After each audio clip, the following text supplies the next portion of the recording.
আল্লাহ সুবহানাহু ওয়া তাআলা করলেন। কিন্তু আল্লাহর নবীর সাহাবী রাদিয়াল্লাহু তাআলা যখন আমার নবী রাহমাতুল্লাহ আলাইহির কাছে এই আয়াতটি নাযিল হয়, রাদিয়াল্লাহু তাআলা কান্না করতে করতে নিজেকে সান্ত্বনা দিতে পারলেন না। যখন আয়াতটা নাযিল হয়,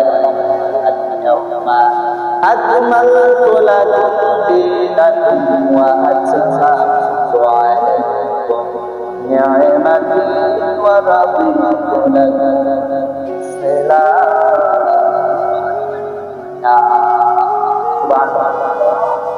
এই আয়াতটি যখন আমার নবীর উপরে আল্লাহ সুবহানাহু ওয়া তাআলা নাযিল করলেন, নবীজির সাহাবী ওমর রাদিয়াল্লাহু তাআলা এই আয়াতটা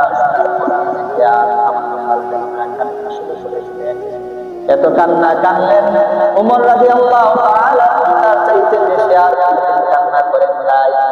নবীজির সাহাবীরা জিজ্ঞাসা করলেন, ওমর কেন কান্না করতেছো? আমার নবী রাহমাতুল্লাহ আলাইহির উপরে ধারাবাহিকতার সঙ্গে 30 পারা কোরআন নাযিল হয়েছিল, এমন কোন আয়াত শুনে তো তুমি এভাবে কান্না করো নাই। হে ভাই ওমর, আজকে এই আয়াত কান্না করতেছো? আল্লাহর নবীর সাহাবী ওমর রাদিয়াল্লাহু তাআলা বললেন, আমি কেন কান্না করতেছি তা তোমরা বুঝবে না।